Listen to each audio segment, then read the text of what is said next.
Hari ini, kami akan melakukan pengukuran situasi. Namun, apa itu pengukuran situasi?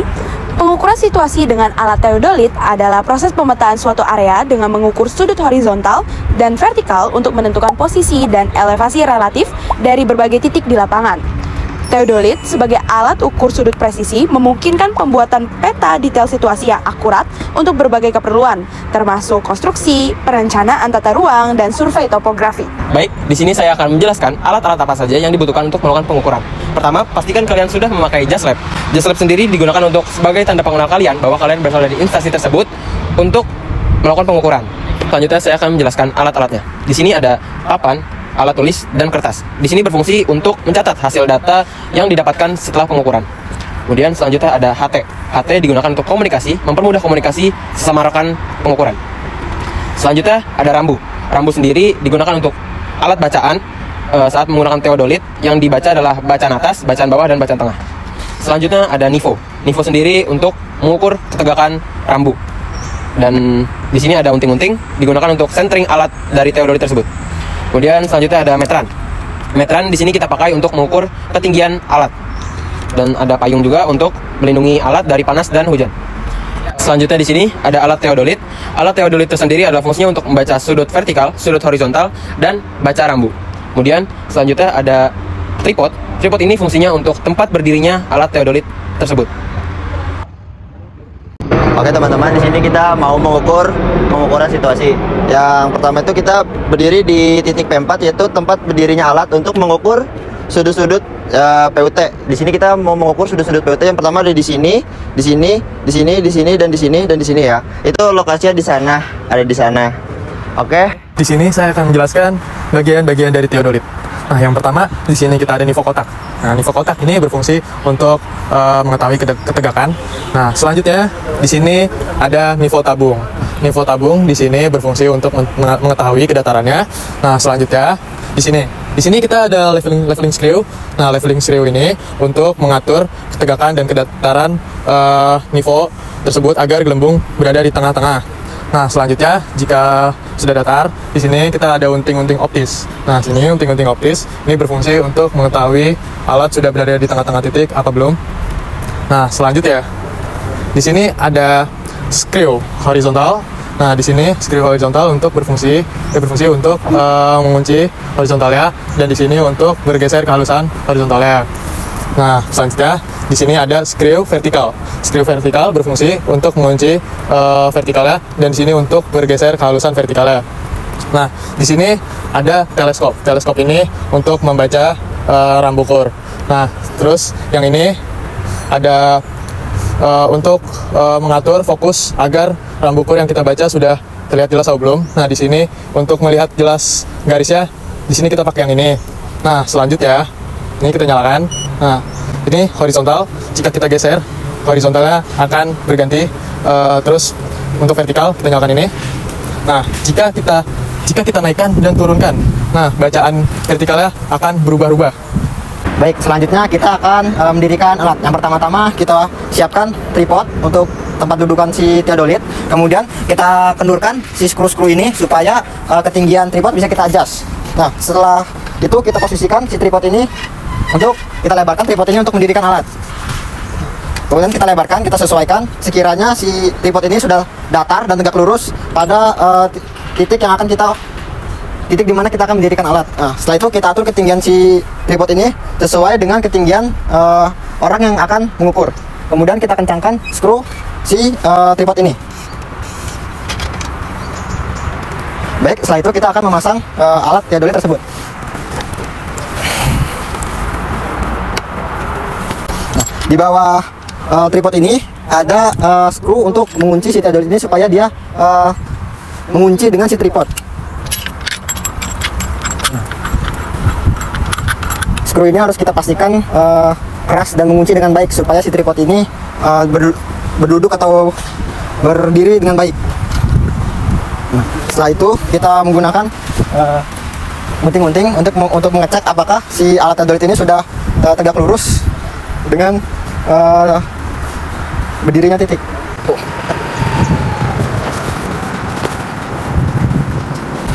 ketika dilihat ini centering alat dari si tripod ini dan teodolit belum center dengan tempat berdirinya alat, yaitu kita bisa menggeser tripod supaya dia tegak lurus dengan titik yang akan kita gunakan. Nah, kemudian sekiranya alat ini sudah tegak lurus dengan titik, kita mengecek lagi ketegakan dan kedataran si alat teodolit ini. Yang pertama kita harus mengecek dari si nivo kotak ini. Kita lihat di sini gelembungnya belum berada di tengah titik. Kita adjust atau kita sesuaikan menggunakan screw leveling. Di sini kita menggunakan aturan 21, yaitu menggunakan dua screw ini secara berlawanan untuk menyesuaikan si gelembung ini tegak lurus dengan lingkaran.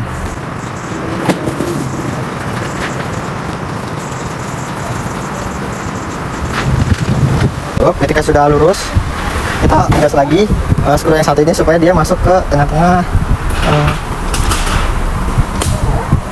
lingkaran.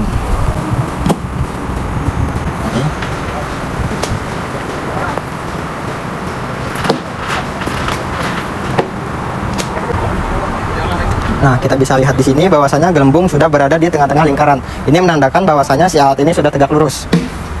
Kemudian kita cek lagi kedataran si alat tersebut menggunakan nivo tabung. Bisa dilihat di sini gelembung masih lebih condong ke arah kiri. Kemudian kita bisa adjust lagi supaya si gelembung ini tepat berada di tengah-tengah tabung. Nah, ketika nivo tabung dan nivo kontaknya sudah berada di center, kita cek lagi dengan memutar si alat teodolit ini. Apakah benar-benar alat ini sudah datar atau belum? Nah, bisa dilihat ketika diputar gelembung pada nivo tabung ini masih berada di center, itu menandakan bahwasanya alat ini sudah datar. Baik, selanjutnya untuk mengecek lagi ketegakan dari si alat teodolit ini, kita bisa menggunakan unting-unting optis ini. Apakah si alat tersebut sudah tegak lurus dengan titik bidik yang akan kita gunakan? Nah, seperti terlihat di sini, titik bidik optis, lensa optis ini sudah tegak lurus dengan pertengahan dari si titik berdirinya alat. Setelah alat ini kita cek ketegakan dan kedataran si alat ini dengan tolak ukur si titik T4, alat ini sudah siap digunakan untuk melakukan pengukuran. Oke, di sini ketika alat sudah berdiri dan posisi nivo kotak maupun nivo tabung sudah berada di tengah, kita bisa mulai menyalakan alat teodolit tersebut dengan memencet tombol power. Nah, ketika kita nyalakan akan muncul sudut horizontal dan kita perlu menekan tombol V atau persen ini untuk memunculkan bacaan vertikalnya. Nah, bacaan ini akan terus berubah seiring kita menggeser ataupun naik turunkan alat. Nah, langkah pertama sebelum kita menembak sudut gedung PUT, kita perlu menentukan backside. Di sini di titik pertama kita menentukan backside berdasarkan arah utara. Di sini kita menggunakan kompas. Jadi kita arahkan utara dulu. Di sini arah utaranya mengarah ke sana di 90 derajat. Kemudian kita bisa kunci menggunakan pengunci horizontal. Oke. Ketika sudah terkunci, kita bisa memencet tombol 0 set yang menandakan bahwa arah utara terhitung 0 derajat. Oke. Dipencet 2 kali. Nah, jika sudah, baru kita bisa mulai menembak sudut dari gedung PUT yang akan dibaca. Contohnya di sana teman kita Yono sudah berdiri memegang rambu. Kemudian kita harus membuat bacaan ini jelas. Jadi kita harus mengatur kejelasan dari lensa tersebut menggunakan screw yang ada di sini. Jika objek yang dibaca sudah cukup jelas, kita juga perlu mengatur screw untuk memperjelas bacaan di rambu nanti, yaitu bacaan atas, bacaan tengah, dan bacaan bawah. Jika keduanya sudah pas, baru kita bisa mulai menentukan menembak si rambu yang dipegang oleh teman kita. Oke, kita bisa bebas menembak di angka berapa aja. Jika sudah pas, kita bisa mengunci horizontal dan vertikalnya. Dan kita bisa mengatur penggerak halus untuk memastikan garis baca itu pas, agar tidak terjadi kesalahan ketika membaca. Oke. Bisa dilihat di sini.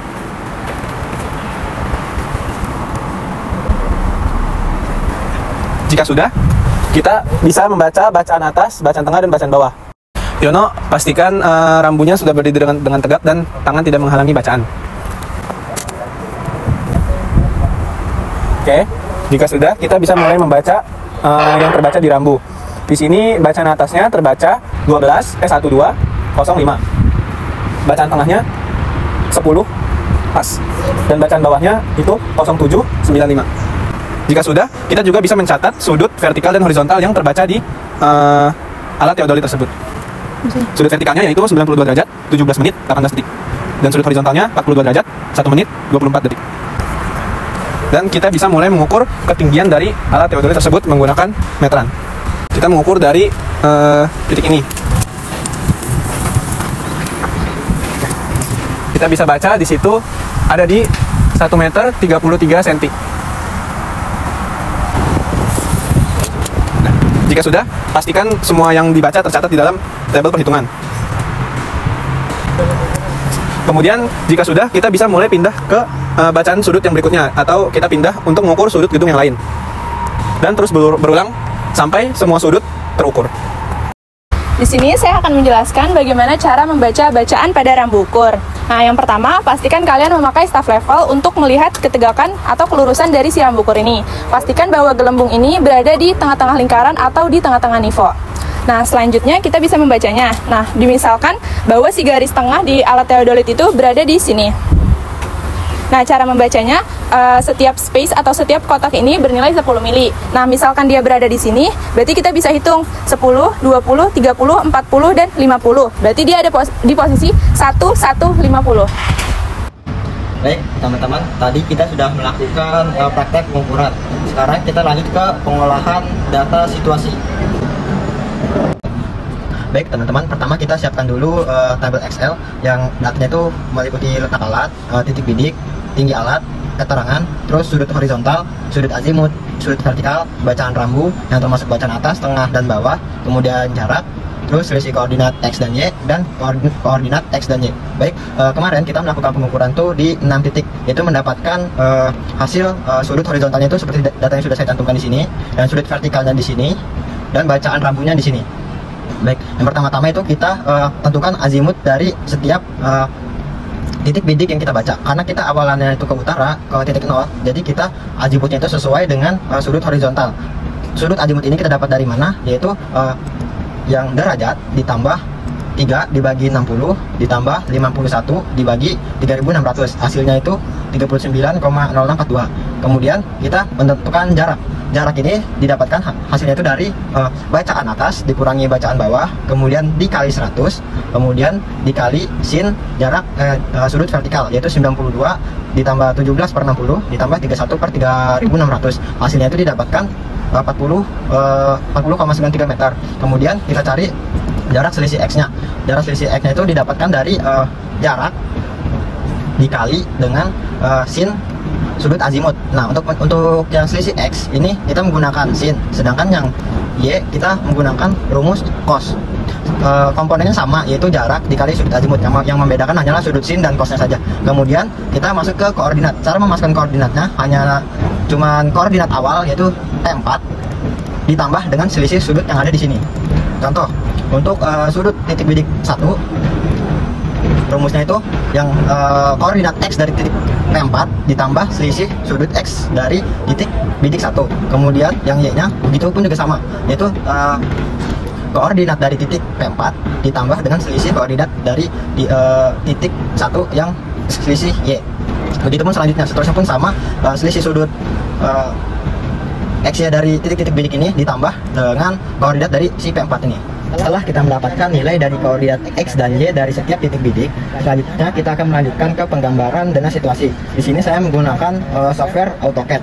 Dan untuk menghemat waktu, saya di sini sudah menyiapkan titik bidik 2 sampai 6. Dan di sini saya akan memberikan contoh bagaimana cara memasukkan nilai koordinat X dan Y dari titik 1 ke software AutoCAD. Pertama, kita menggunakan komen PO spasi. Kemudian kita masukkan nilai dari koordinat si titik bidik 1 ini, yaitu 134540. Ulangi, PO spasi 134540, koma. Kemudian di sini kita masukkan nilai koordinat Y-nya, yaitu 42763 spasi. Nah, di sini langsung tertera koordinatnya, yaitu tinggal kita tarik garis dari masing-masing koordinat. Kemudian di sini kita kasih nama 1. Nah, di sini dapat terlihat denah situasi dari titik bidik yang kita ambil kemarin. Di sini titik 1, titik 2, titik 3, 4, 5, dan 6. Dan ini di mana letak alat kita mengukur. Di sini terlihat denah situasi dari belakang PUT. Di sini hanya tidak terlihat seperti gedung karena kita mengambil hanya bagian belakang PUT saja. Namun ketika kalian mengambil banyak titik, di sini akan terlihat denah situasi yang lebih jelas. Sekian dari pengolahan data, terima kasih.